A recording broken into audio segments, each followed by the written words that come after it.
אנחנו מתקרבים לסיום. ז'אק יגיד מספר מילות סיום, ואחריו עמוס ייתן את הרצאת הסיכום. בבקשה, ז'אק. Let me be less Mediterranean and more, I would say, Northwestern, Anglo-Saxon bullet points, because we're all tired. Yet, I must say, I'm extremely impressed by the quality and the substance that has been exchanged today. And what do we get from this? A few, I think, very important points.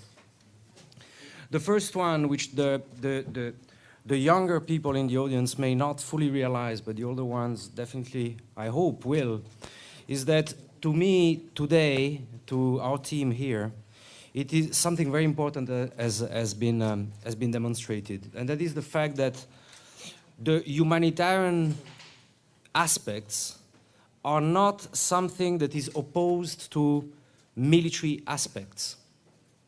There is no such thing as a humanitarian school of thought opposed to a realistic military strategic school of thought. These are the two facets of the same medal. And believe me, that has not always been the case. You had on one hand, you had the tree huggers, and on the other, you had the trigger-happy military.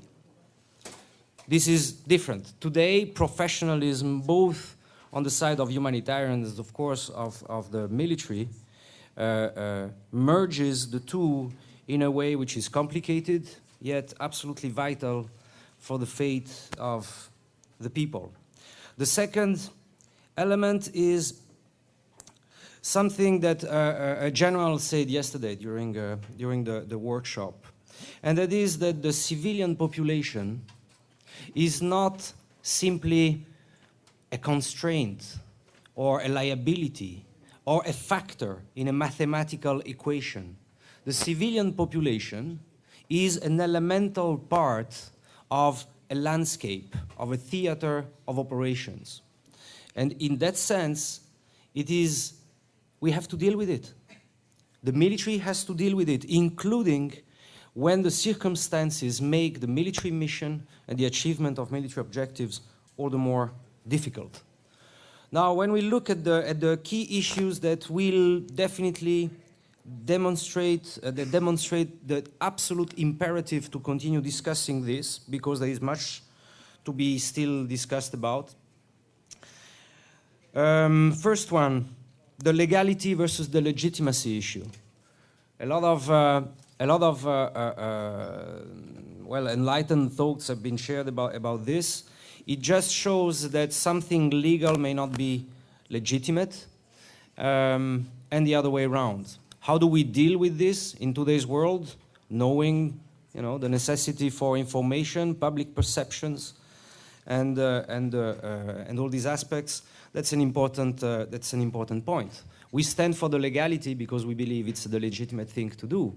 But an analysis of what happens throughout the world and how things are being interpreted and used by the media, in public mindsets, or in diplomatic processes shows that this is not that easy.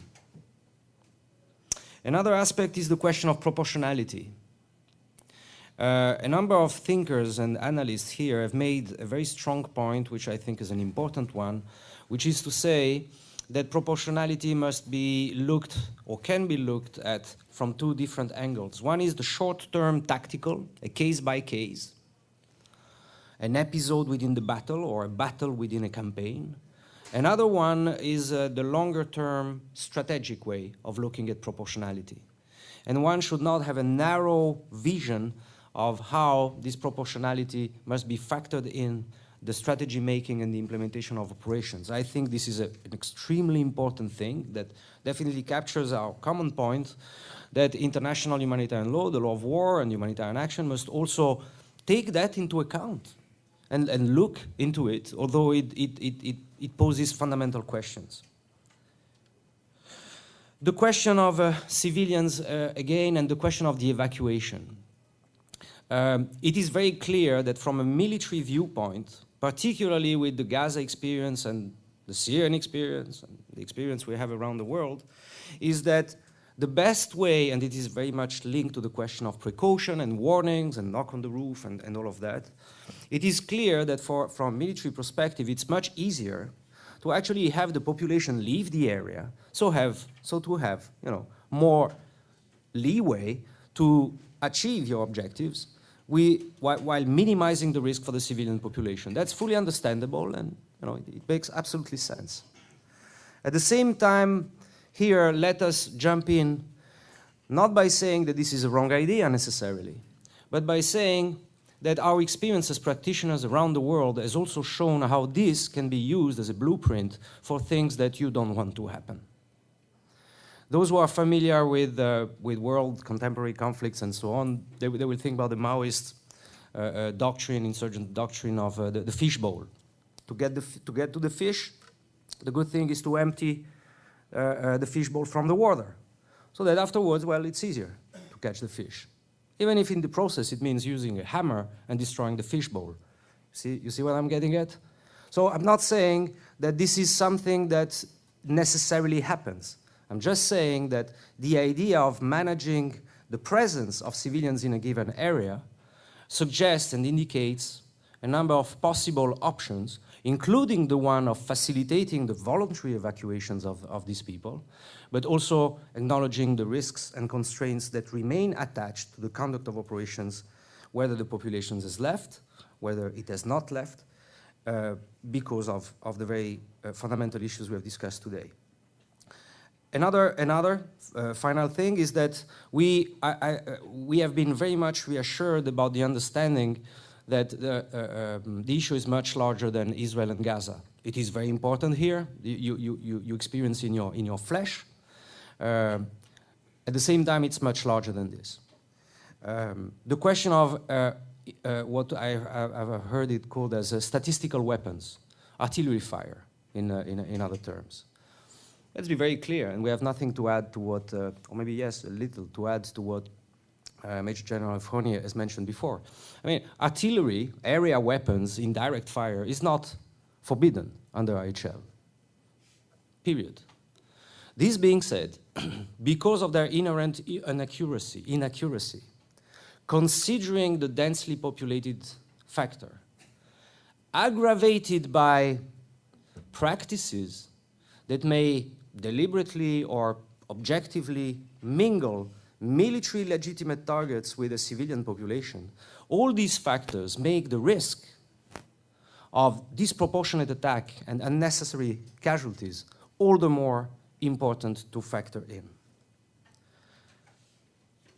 And another thing is the question of, it's what we have not talked about, force protection. We are confronted constantly with ethical frameworks. We are very familiar with this.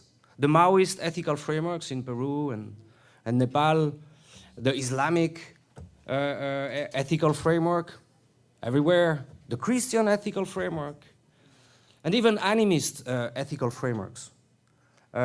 We have to deal with tribes in Africa that are explaining to you, I'm over, that are explaining to you that all cows belongs to us. This is it. This is it's a transcendental right that we have. So thank you, but whatever you can bring is not really interesting to us. I'm just saying that we will not compromise on the principles that are in IHL. And finally, and this is maybe borderline political, and then I stop, promise, but I think it's important. We have heard loud and clear that there is, and not only today, but today it was clear, and it was, I think, very well articulated, that there is a very strong perception that international humanitarian law and humanitarian players are instrumentalized in what is perceived as a biased political dynamics that singles out Israel while exonerating, cautioning, and even rewarding terrorists. I want to say that we hear that loud and clear, and I want to tell you ICRC's position about this.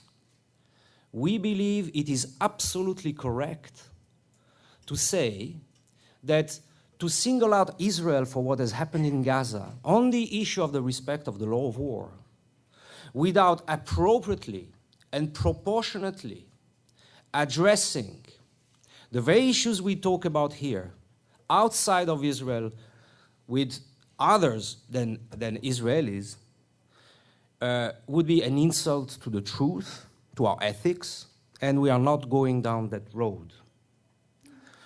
That means that much more must be done. We agree on that. Not only with Israel and within Israel, but outside. From Tehran to Washington, to New York, to Brussels, to Paris, to Gaza. And this is what we are doing, and we are committed to doing this. Thank you very much for everything. Thank you, Gabi. Thank you, INSS. It was a great day. Thank you.